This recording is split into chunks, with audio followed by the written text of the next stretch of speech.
Entonces, la etapa posoperatoria. No se olvide de grabar. Ahí está. Por eso empecé acá.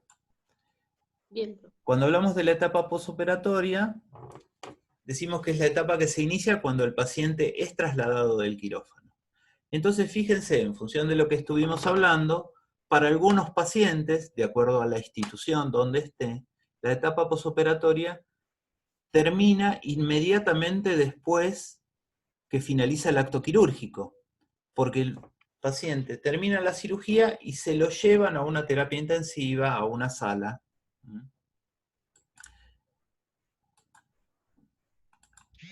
Cosa que en otros lados donde tienen sala de recuperación no se produce.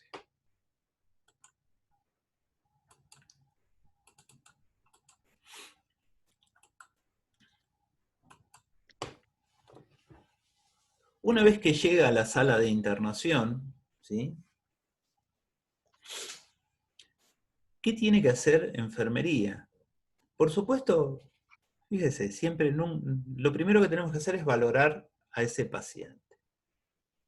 Porque en función de la cirugía, o sea, el tipo de cirugía, el tiempo que estuvo en quirófano, ¿sí? Y todo lo que sucedió en esa cirugía, es cuánto lo va a afectar el paciente. Hace unos minutos alguien hablaba del frío, ¿sí? Entonces, puede ser necesario que esa persona recupere el calor. ¿Y cómo le hacemos recuperar el calor? Necesitamos usar medios físicos, calentar el ambiente. ¿Mm? No le vamos a dar un café con leche calentito. Vamos a calentar el ambiente para que suba su temperatura en forma paulatina. Hasta se pueden usar mantas eléctricas, eh, los medios físicos de los cuales dispone nuestra institución. Tampoco les voy a decir, hay que usar tal cosa, no. Cada institución dispone de lo que sus recursos le permiten. ¿Mm? Lo importante es que los utilicemos. Siempre vamos a tener que seguir viendo, al igual que en el posoperatorio inmediato, la permeabilidad de la vía aérea y la función respiratoria de ese paciente, ya que es una necesidad crítica.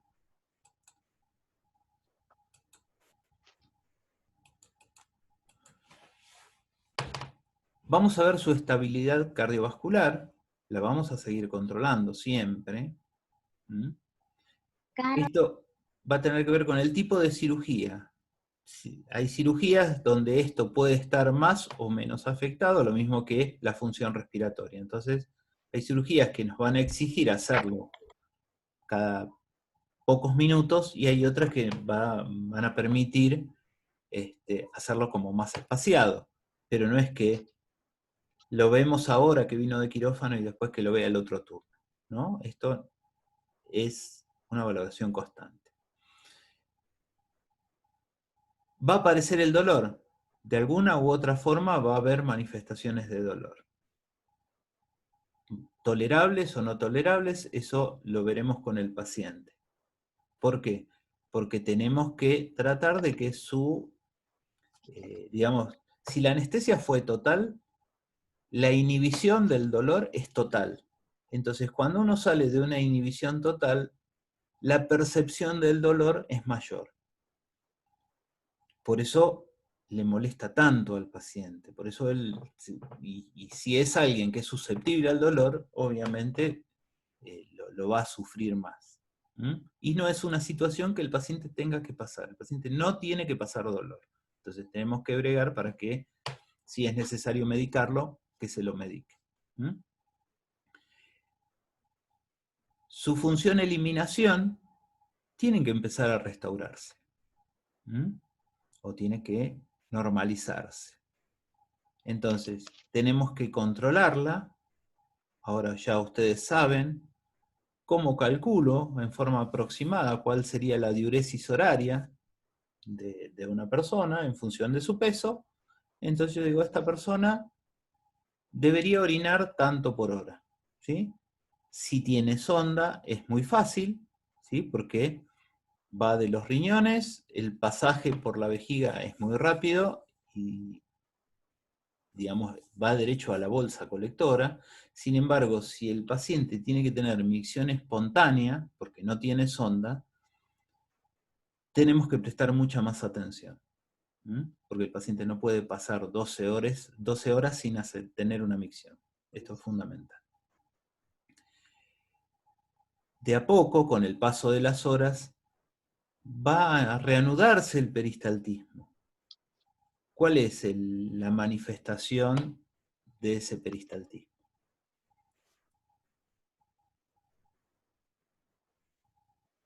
No hay nadie, se fueron todos. Los ruidos hidroaéreos. Se tienen que empezar a sentir los ruidos hidroaéreos y el paciente puede llegar a tener eliminación de gases.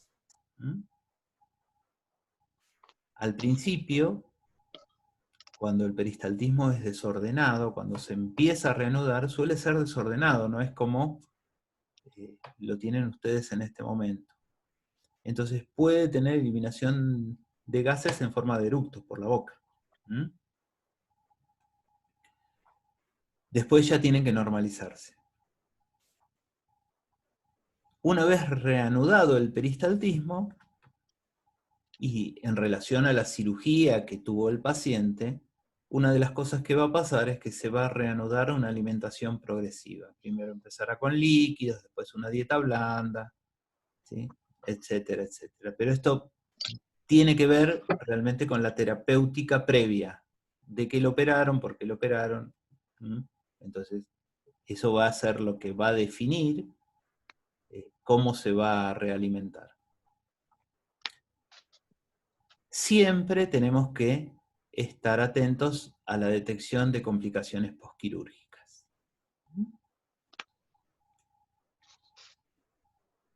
Otra cosa que va a pasar, ¿sí?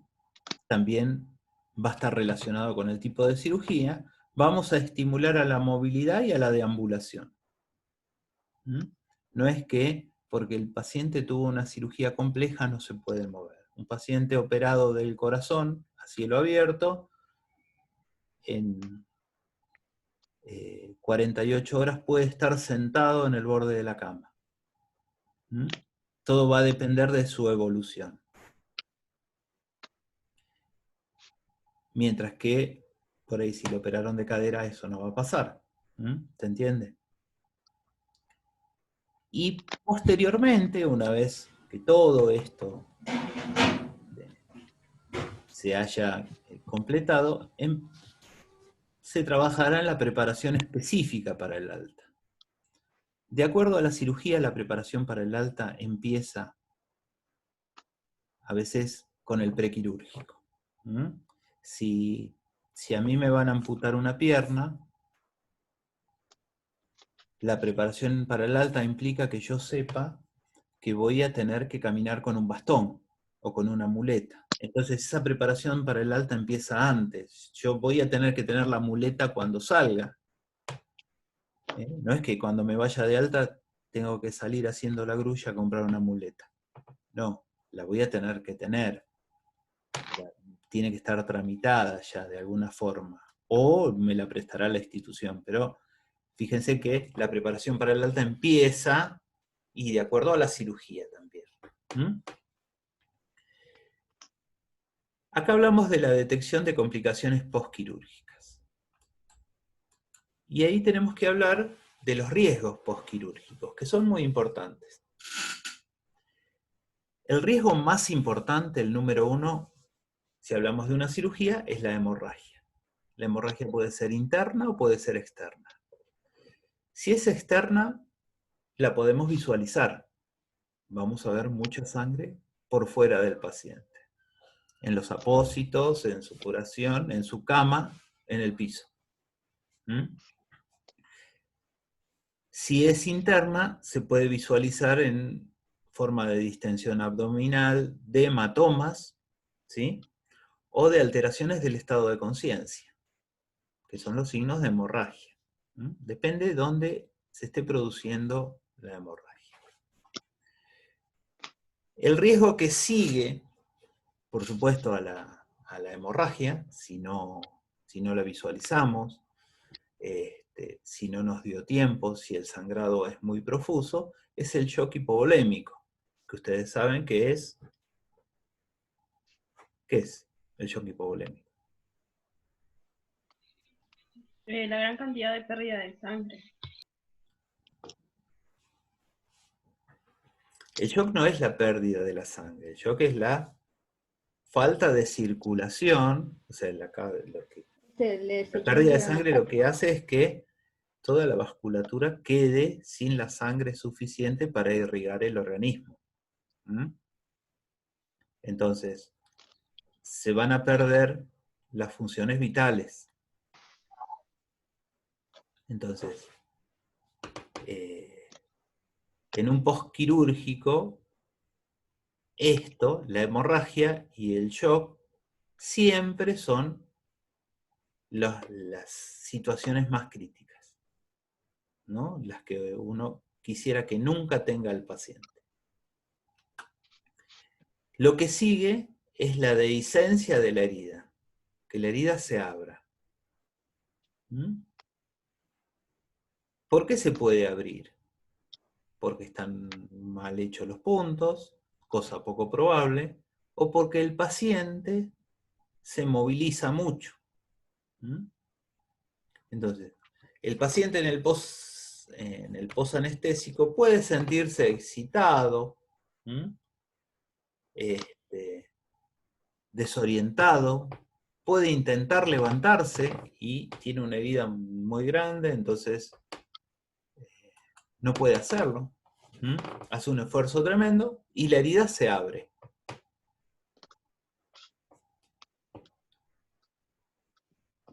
La dehiscencia puede suceder en forma muy cercana a la cirugía o podría pasar varios días después de la cirugía.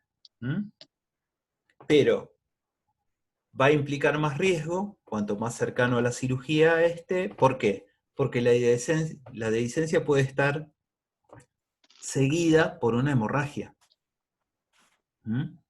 Son tejidos que han sido manipulados, que han sido cortados, que también debe haber suturas por debajo y que podrían abrirse y lo primero que podría tener es una hemorragia.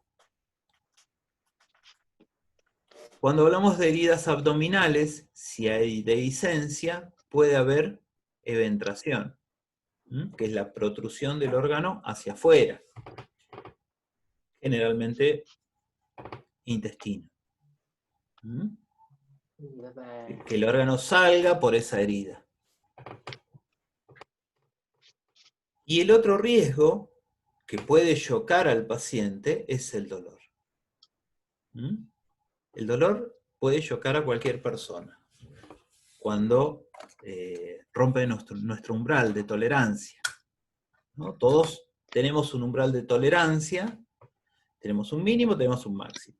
Cuando rompe el máximo, cuando pasa el máximo, nos podemos chocar y podemos tener un shock dologénico, tan grave como el shock hipovolémico.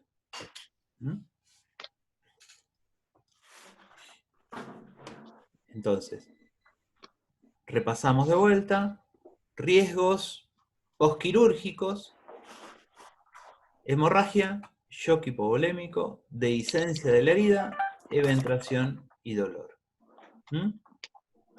Los cuidados tienen que apuntar a que esto nunca pase.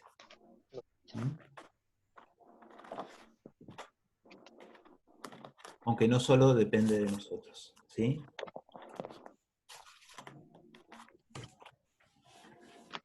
Los cuidados, en forma general, vamos a valorar la respiración. Fíjense, teniendo en cuenta los riesgos. Si tenemos un sangrado,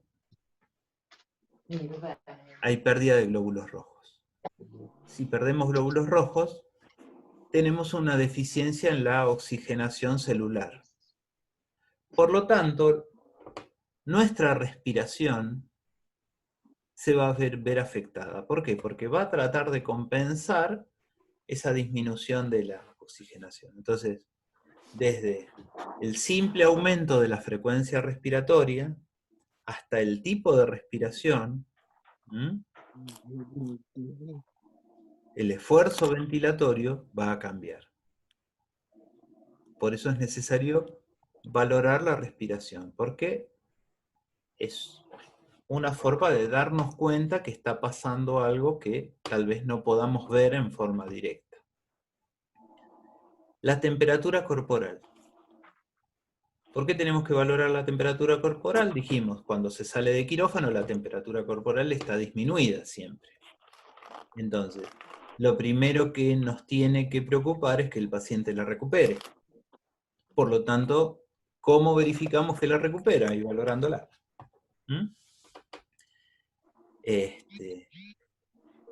Pero también la no normalización o la pérdida de esa temperatura recuperada podría ser indicativo de hemorragia. Porque la sangre nos mantiene la temperatura corporal. Tenemos que valorar el sitio quirúrgico. El sitio quirúrgico debe estar limpio y seco. Obviamente, si recién salió de quirófano, va a tener algo de sangre, pero no tiene que aumentar el sangrado, no tiene que llenar de sangre fresca todos los apósitos que tiene. No, tiene que tener una lógica en la cual el sangrado tiene que disminuir, ¿sí? Que se tiene que formar coágulo, ¿sí? Y tiene que parar eso, no puede seguir empapando la zona. Tenemos que valorar los drenajes. Si el paciente tiene colocados drenajes, a ver qué es lo que está drenando, qué es lo que sale. ¿No? Si el drenaje está, por ejemplo, en colédoco, no tiene que salir sangre. Podría tener drenajes en cualquier cavidad. Si lo que se pretende es que drene sangre residual, debería sangrar durante unas horas y después empezar a cambiar el color de la sangre, no mantenerse como sangre fresca. Si lo que se pretende es que drene bilis, y bueno, debería, contenido biliar, debería tener esas características, ese color verdecito a medio amarillento, no sanguinolento. Tenemos que ver a la persona y ver cómo evoluciona su nivel de conciencia. Desde el momento que lo recibimos, donde podría haber estado desorientado, qué sé yo, él tiene que recuperar su lucidez.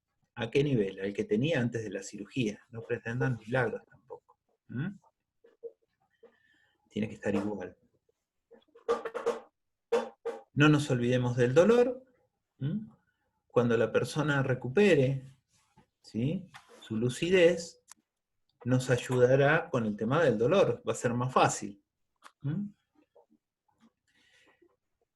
Acá está como correcta administración del plan de hidratación parenteral, pero en realidad es correcta administración de todo fluido que se le coloque por vía endovenoso, porque este paciente podría tener un plan de hidratación parenteral, podría tener antibióticos, podría tener X medicación, podría tener alimentación parenteral,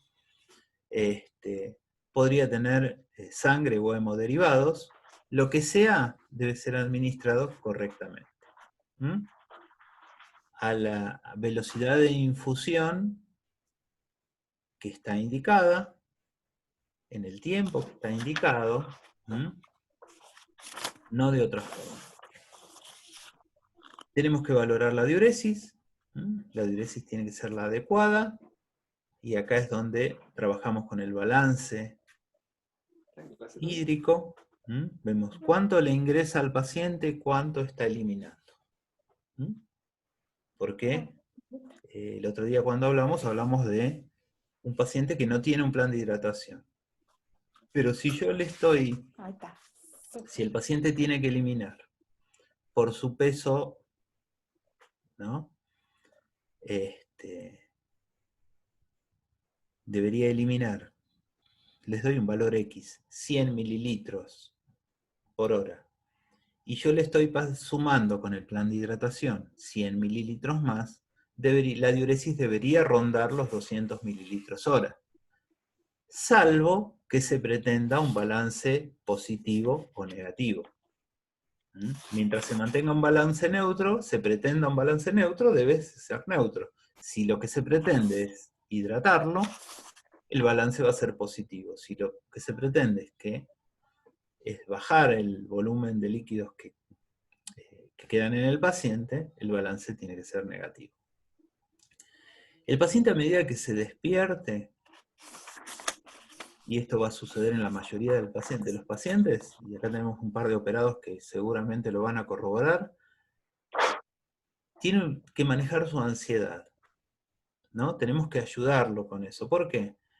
Porque uno después de operarse quiere pararse, y resulta que me operaron de la pierna, quiero ir al baño, porque no me gusta usar el orinal,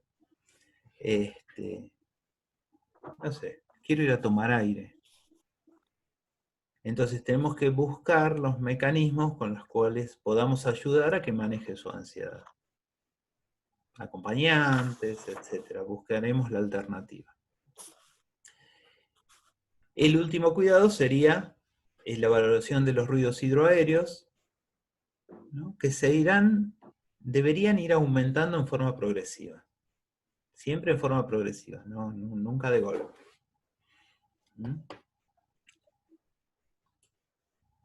¿Dudas?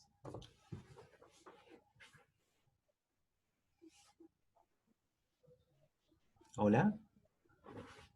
Qué silencio. Se fueron todos a dormir.